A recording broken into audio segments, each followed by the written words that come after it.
ನಿನಗೆ ಎಷ್ಟೇ ದೈಹಿಕ ಬಲವಿದ್ದರೂ ಉಪಯೋಗವಿಲ್ಲ. ಅದಕ್ಕೆ ಬುದ್ಧಿಯೂ ಜೊತೆಗೂಡದಿದ್ದರೆ ದೌರ್ಬಲ್ಯನಾದ ಶತ್ರುವು ಕೂಡ ನಿಮ್ಮನ್ನು ಸೋಲಿಸಬಲ್ಲನು. ಅದಕ್ಕೆ ಶಕ್ತಿಗಿಂತ ಯುಕ್ತಿ ಮೇಲು. ನಮಗೆ ಕೋಪ ಬರುವುದು ಸಹಜ, ಆದರೆ ಆ ಕೋಪ ಬರುವುದು ಮತ್ತೊಬ್ಬರ ತಪ್ಪುಗಳಿಗಾಗಿ. ಅಂದರೆ ಮತ್ತೊಬ್ಬರ ತಪ್ಪುಗಳಿಗಾಗಿ ನಮ್ಮನ್ನು ನಾವು ಶಿಕ್ಷಿಸಿದಂತೆ.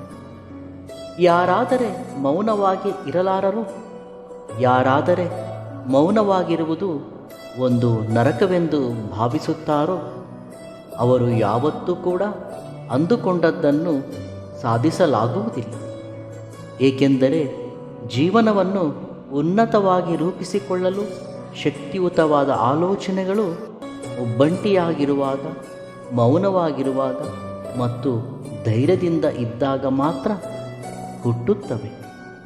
ಹೇಗಾದರೆ ಈ ಸಮಸ್ತ ವಿಶ್ವವೆಲ್ಲ ಶೂನ್ಯದಿಂದ ಸೃಷ್ಟಿಯಾಗಿದೆಯೋ ಸರಿಯಾಗಿ ಅದೇ ರೀತಿ ಒಬ್ಬ ಮನುಷ್ಯ ಶೂನ್ಯ ಸ್ಥಿತಿಗೆ, ಅಂದರೆ ಮೌನದ ಸ್ಥಿತಿಗೆ, ಯೋಚನಾರಹಿತ ಸ್ಥಿತಿಗೆ ಹೋದಾಗ ಅತ್ಯುನ್ನತವಾದ ಯೋಚನೆಗಳು ಆರಂಭವಾಗುತ್ತವೆ.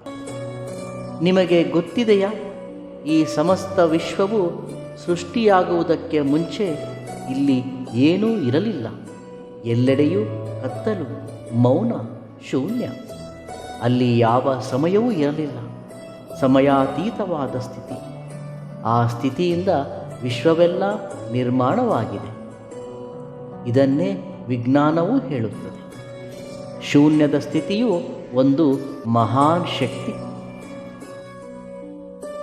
ಆ ಶೂನ್ಯ ಸ್ಥಿತಿಗೆ ಒಬ್ಬ ಮನುಷ್ಯನು ಸಹ ಹೋಗಬಹುದು. ಅದು ಕೇವಲ ಒಬ್ಬ ಮನುಷ್ಯನಿಗೆ ಮಾತ್ರ ಸಾಧ್ಯ. ಬೇರಾವ ಪ್ರಾಣಿಗಳಿಗೆ ಅದು ಸಾಧ್ಯವಿಲ್ಲ. ಒಬ್ಬ ಮನುಷ್ಯನು ಯೋಚನಾರಹಿತ ಸ್ಥಿತಿಯನ್ನು, ಶೂನ್ಯವನ್ನು ಅನುಭವಿಸಬಹುದು. ಅದುವೇ ಧ್ಯಾನ. ನಮ್ಮ ಋಷಿಮುನಿಗಳು, ಸಾಧು ಸಂತರು, ಶರಣರು ಹಾಗೂ ವಿಜ್ಞಾನಿಗಳು ಆ ಸ್ಥಿತಿಯನ್ನು ಅನುಭವಿಸಿದರು.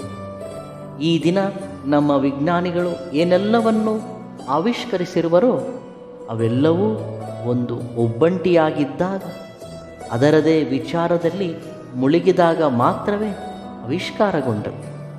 ಅದಕ್ಕೆ ನೋಡಿ, ಮೇಧಾವಿಗಳು ಮಾತನಾಡುವುದು ವಿರಳ. ಮೌನವಾಗಿರುವುದು ಎರಡು ರೀತಿ. ಒಂದು, ಬೇಸರ, ದುಃಖ, ನೋವಾದಾಗ ಮೌನವಾಗಿರಬೇಕು, ಒಬ್ಬಂಟಿಯಾಗಿರಬೇಕು. ಆದರೆ ಅದು ನಿಜವಾದ ಮೌನವಲ್ಲ. ನಮ್ಮೊಂದಿಗೆ ನಾವು ಸುಮ್ಮನೆ ಪ್ರಶಾಂತವಾಗಿ, ಸಮಾಧಾನವಾಗಿ ಇರುವುದು. ಇದುವೇ ನಿಜವಾದ ಮೌನ, ಧ್ಯಾನ. ಇದುವೇ ಯೋಗ. ನಿಶ್ಚಲ ತತ್ವವೇ ಗೀತಾಸಾರ. ಇದನ್ನೇ ನಾನು ಗೀತೆಯಲ್ಲಿ ಹೇಳಿರುವೆ. ಇದನ್ನು ಯಾರು ದಿನದಲ್ಲಿ ಸ್ವಲ್ಪ ಸಮಯವನ್ನು ಅನುಸರಿಸುವರೋ ಅವರು ಖಂಡಿತವಾಗಿಯೂ ಉನ್ನತವಾಗಿ ಬೆಳೆಯುವರು. ಆದರೆ ಈ ಸ್ಥಿತಿಯನ್ನು ಒಬ್ಬ ಗುರುವಿನ ಮಾರ್ಗದರ್ಶನದಲ್ಲಿ ಇಳಿಯುವುದು ಉತ್ತಮ. ನೀವು ಕೇಳಬಹುದು, ಮೌನವಾಗಿರುವುದನ್ನು ಕಲಿಯಬೇಕೇ ಎಂದು. ಹೌದು, ಮೌನವಾಗಿರುವುದು ಸುಲಭವಲ್ಲ. ಅದನ್ನು ಕಲಿಯಬೇಕು. ಬರೀ ಮಾತನಾಡದೇ ಇರುವುದು ಮೌನವಲ್ಲ, ಆಂತರಿಕವಾಗಿಯೂ ಮೌನವಾಗಿರು. ಇದುವೇ ಧ್ಯಾನ. ಇದನ್ನೇ ನಾವು ಗುರುವಿನ ಮುಖಾಂತರ ಕಲಿಯಬೇಕು.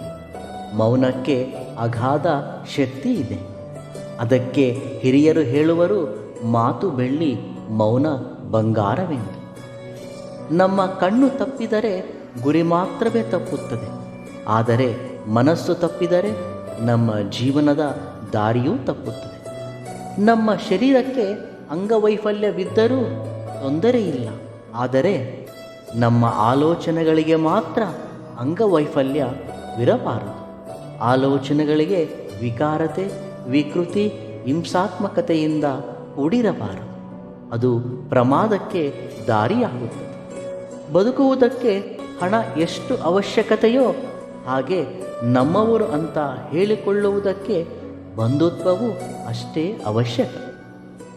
ನಾವು ಹಸಿವಿನಿಂದ ಇದ್ದರೂ ಹಾಗೆ ಆಲೋಚನೆಗಳಿಂದ ಇದ್ದರೂ ಸರಿಯಾದ ನಿದ್ದೆ ಬರುವುದಿಲ್ಲ. ಇದು ನಿಮ್ಮ ಅನುಭವಕ್ಕೂ ಬಂದಿರಬಹುದು. ಇತರರ ಕೆಟ್ಟ ಗುಣಗಳನ್ನು ಚಿಂತಿಸುತ್ತಾ ಸಮಯವನ್ನು ವ್ಯರ್ಥ ಮಾಡಬೇಡಿ. ನಂಬಿಕೆ ಎಂದರೆ ಮನುಷ್ಯ ಇದ್ದಾಗ ಒಂದು ರೀತಿ, ಇಲ್ಲದಿದ್ದಾಗ ಒಂದು ರೀತಿ ನಟಿಸುವ ಪಾತ್ರವಲ್ಲ. ಯಾವತ್ತೂ ಒಂದೇ ರೀತಿ ಇರುವ ಗುಣ. ಒಂದು ಬೀಜ ಮಣ್ಣಿನೊಂದಿಗೆ ಬೆರೆತು ಹೋರಾಡಿದರೆ ಮಾತ್ರವೇ ಮೊಳಕೆ ಒಡೆದು ಹೆಮ್ಮರವಾಗಿ ಬೆಳೆದು ಸ್ಥಿರವಾಗಿ ನಿಲ್ಲುತ್ತದೆ. ಹಾಗೆ ಮನುಷ್ಯ ಎಲ್ಲ ಕಷ್ಟಗಳನ್ನು ಎದುರಿಸಿ ಹೋರಾಡಿದರೆ ಮಾತ್ರವೇ ಜೀವನದಲ್ಲಿ ಪರಿಪೂರ್ಣವಾಗಿ ಬೆಳೆಯಬಲ್ಲರು. ಎಲ್ಲ ಸಾಧಿಸಿದ ಮೇಲೆ ನಾವು ಆನಂದವಾಗಿರುತ್ತೇವೆ ಎಂದು ಭಾವಿಸಬಾರದು. ನಾವು ಆನಂದವಾಗಿ ಇದ್ದರೆ ಮಾತ್ರವೇ ಎಲ್ಲವನ್ನು ಸಾಧಿಸಲು ಸಾಧ್ಯವೆಂದು ನೆನಪಿಟ್ಟುಕೊಳ್ಳಿ. ಅಪಾಯ ಬಂದಾಗ, ಎಲ್ಲ ದಾರಿಗಳು ಮುಚ್ಚಿ ಹೋದಾಗ ಮನೋಧೈರ್ಯವೊಂದು ಜೊತೆಗಿದ್ದರೆ ಖಂಡಿತವಾಗಿಯೂ ಯಶಸ್ಸಿಗೆ ಹತ್ತಿರವಾಗುವ ದಾರಿ ತಪ್ಪದೇ ದೊರೆಯುತ್ತದೆ. ವಿಶ್ವಾಸದಲ್ಲಿರಿ. ಆನಂದ ಅನ್ನುವುದು ಆಸ್ತಿ ಅಂತಸ್ತಿನಿಂದ ಅಲ್ಲ, ಹೊಂದುವ ಅನುಭವದಿಂದ ಬರುತ್ತದೆ. ಹಾಗೆ ಸಂತೋಷ ಅನ್ನುವುದು ಸಂಪತ್ತಿನಿಂದ ಅಲ್ಲ, ಸಂತೃಪ್ತಿ ಪಡುವ ಮನಸ್ಸಿನಿಂದ ಬರುತ್ತದೆ. ಪ್ರತಿ ದಿನವೂ ಯಾವುದೇ ವಿಷಯಕ್ಕೆ ಭಯಪಡುತ್ತಿದ್ದರೆ ಅಪಾಯ ಬರುತ್ತಲೇ ಇರುತ್ತದೆ. ತಪ್ಪು ಮಾಡದೇ ಹೊರತು, ಹಾಗೆ ಯಾರಿಗೂ ಹಾನಿ ಮಾಡದೇ ಹೊರತು ಯಾರು ಯಾರಿಗೂ ಭಯಪಡುವ ಅಗತ್ಯವಿಲ್ಲ. ಸಾಧಿಸುವ ಛಲ ಇಲ್ಲದವರು ನನ್ನ ಜೀವನ ಇಷ್ಟೇ ಎಂದು ಹೇಳುವರು. ಗೆಲ್ಲುವ ಛಲ ಇರುವವರು ನನ್ನ ಜೀವನ ಇನ್ನೂ ಇದೆ ಎಂದು ಹೇಳುವರು. ವಿಚಿತ್ರವೇನೆಂದರೆ, ಇದ್ದಾಗ ನಿರ್ಲಕ್ಷ್ಯ ಮಾಡುವರು, ಆದರೆ ಕಳೆದುಕೊಂಡಾಗ ಹುಡುಕಲು ಆರಂಭಿಸುವರು. ಅವಸರ, ಅವಕಾಶ ಹಾಗೆ ಅವಮಾನ, ಈ ಮೂರೂ ಕೂಡ ನಮ್ಮ ಜೀವನದಲ್ಲಿ ದೊಡ್ಡ ದೊಡ್ಡ ಪಾಠಗಳನ್ನು ಕಲಿಸುತ್ತವೆ. ಧೈರ್ಯದಿಂದ ಇರಿ, ಶಾಂತಿಯಿಂದ ಇರಿ, ಸಮಾಧಾನದಿಂದ ಇರಿ. ಖಂಡಿತವಾಗಿಯೂ ಎಲ್ಲವೂ ಒಳ್ಳೆಯದೇ ಆಗುತ್ತದೆ. ಇವೆಲ್ಲವುಗಳಲ್ಲಿ ನಿಮಗಿಷ್ಟವಾದ ಸೂಕ್ತಿಯನ್ನು ಕಾಮೆಂಟ್ ಮುಖಾಂತರ ತಿಳಿಸಿ. ವಿಡಿಯೋ ಇಷ್ಟವಾದಲ್ಲಿ ಸಬ್ಸ್ಕ್ರೈಬ್ ಮಾಡಿ ಮತ್ತು ಲೈಕ್ ಮಾಡಿ. ಧನ್ಯವಾದಗಳು.